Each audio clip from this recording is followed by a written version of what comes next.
Oh, hello. Day 3 of the Canary Island caper, you say? Well, I've got time. Let's hit it.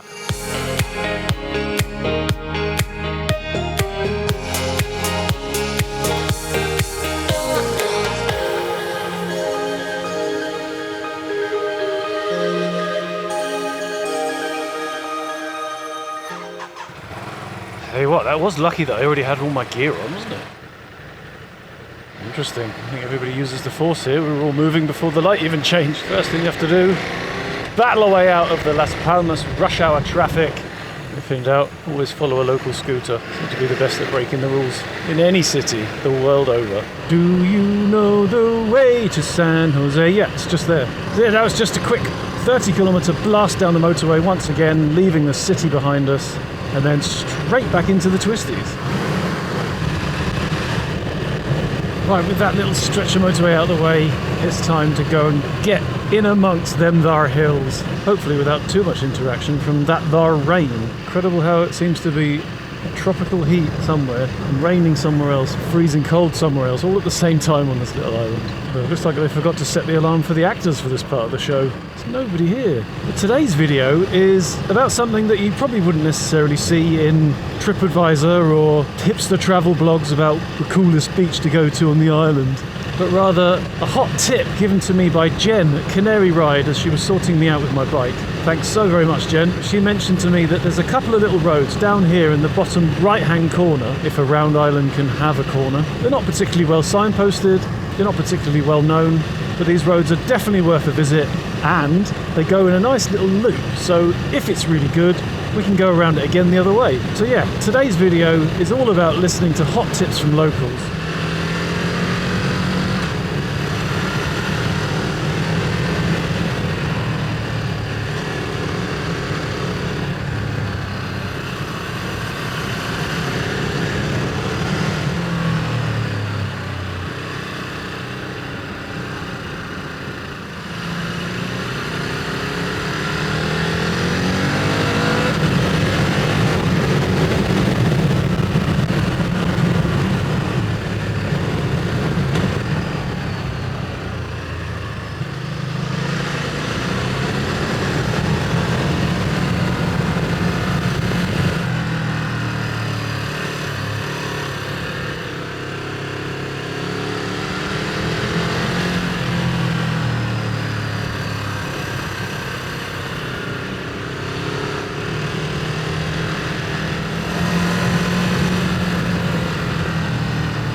Oh my word.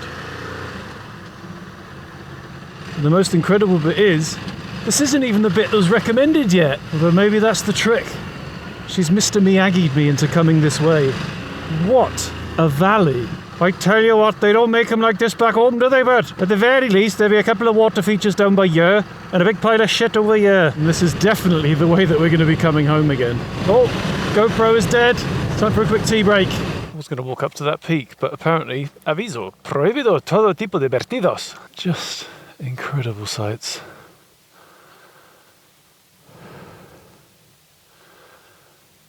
I was about to say it's really peaceful as well, but I can't really tell because I've still got my earplugs in.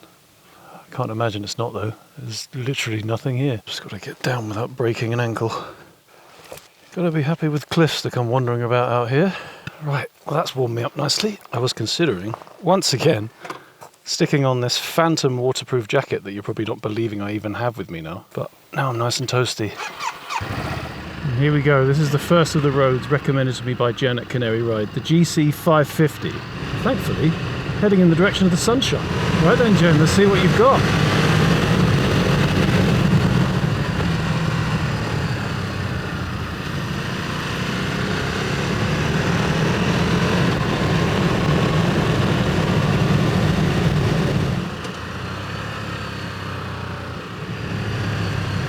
don't know what I've done all these years on bikes where you can't stand up. You can see everything so much better.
To be honest, so far I think the 520, the GC 520 to get here was more to my taste because I really like the naturally stuff. I guess it depends on what you want. If you want something a bit more open, road a bit wider, maybe the 550 is more your cup of tea.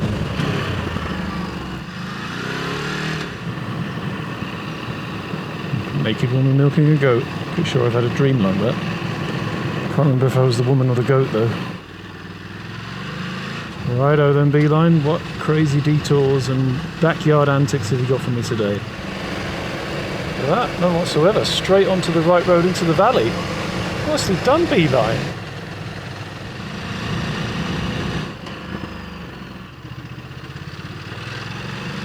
Oh, this is more like it. Let's get back up there.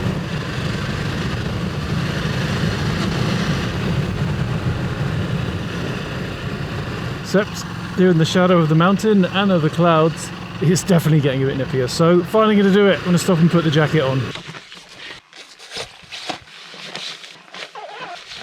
Ah, look at that. A few more punters come to see the famous Gran Canaria and man on a bike in a cave. One of the great sights of the area.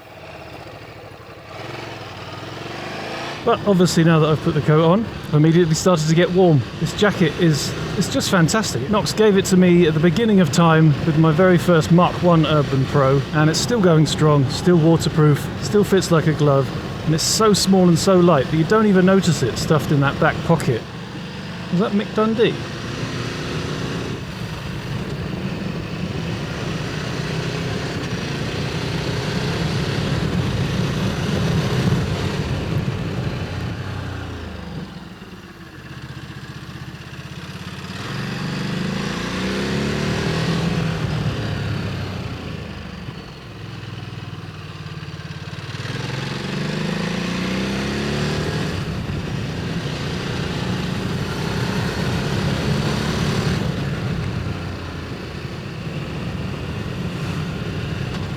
Oh yeah, 17 degrees, that was definitely the right choice. Amazing how much of a difference it makes as well, just sticking a windproof layer over the top.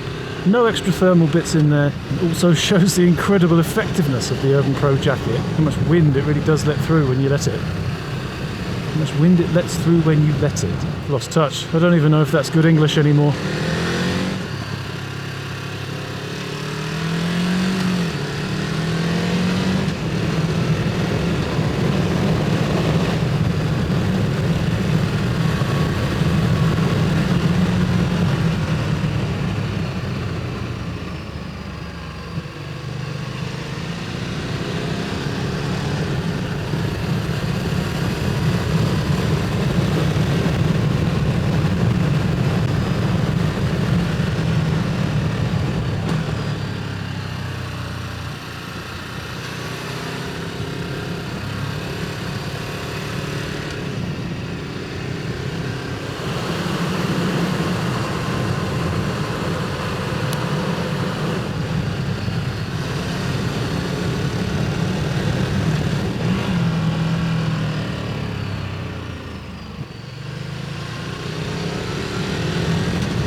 Right, I'm a bit confused now because I've seen no mention of the other road, the 551, and Beeline's telling me that the route's nearly finished, so I think maybe something's been chopped out.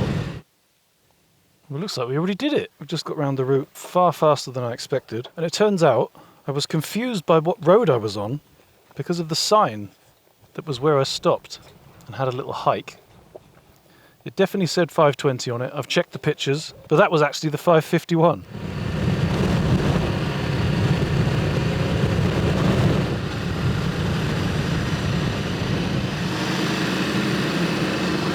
That looks like a fun job. Maybe that one's worse. I say that from experience because I've actually done both jobs on the central reservation of the M11. Night shift. Oh, that was a tough summer. One of those multi-wheeled steel snakes. Oh, Jesus. There's literally a dead guy at the front. What's the protocol with this? Am I allowed to overtake? No disrespect. I've angered all the gods now. It's going to rain. I'm going to get a puncture. I'm going to get lost. Cameras are going to crash. And get a piece of wildlife running out in front of me like in Nostalgia those many moons ago. Still amazed that I survived that. Who knew that you could bunny hop a groundhog? You want to turn right. Damn it. When Jedi mind tricks don't work, resort to brute force.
Yeah, so it turns out the bit that I liked the most was the GC65.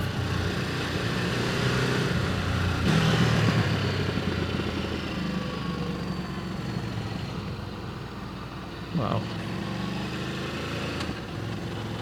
I saw them yesterday. And here we go. This is where the 551 officially starts. So I was on it at the beginning all along.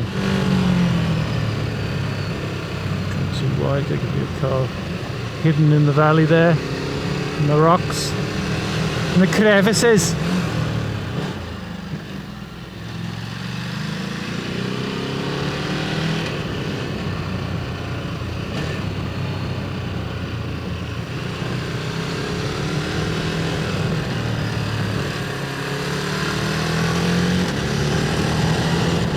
Absolutely bonkers roads. If you've got your wits about you, incredibly enjoyable.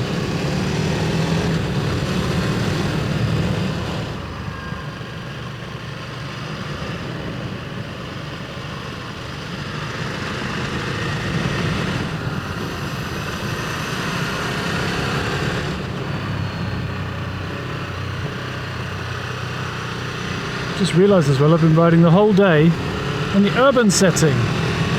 And I've got to be honest, I haven't really found myself wanting for power because I'm not absolutely tonking everywhere. But the throttle response has been far more enjoyable in the tight twisters. You know, I can't be bothered to bugger around inside the menus with all of the various settings. I'm sure there's a way that you could get the urban throttle response and make sure that there's full power, the traction control and the wheelie control that you want. But for me, for these little blasts, Just leaving it in the default, or rather the preset modes, is plenty good enough. And there's the start of the 550 where we began this morning. And there we go, that is that. Back down at sea level practically. And that brings us to the end of day 3 of this Canary Island caper with Canary Ride motorcycles here on Gran Canaria. Hope you've enjoyed today's jaunt. I definitely have. If you have enjoyed it, do the usual stuff. Give it a like, give it a dislike if you didn't, subscribe, all of that stuff. Big thanks once again to Canary Ride for providing the Ducati Desert X that I've been riding on this week so far, and will continue to ride on for the next 2 days. Massive selection of bikes, really friendly guys, really easy booking system. If you fancy getting yourself a super wriggly island-based adventure, give them a look. I'm going to do this last little motorway stretch back to the city before I hopefully spend the afternoon with my lovely wife on the beach in Las Palmas. Don't hate me, life is hard, but I do it for you. So until next time, keep yourself out of trouble, keep your shiny, and I will see you around. Ta-ra!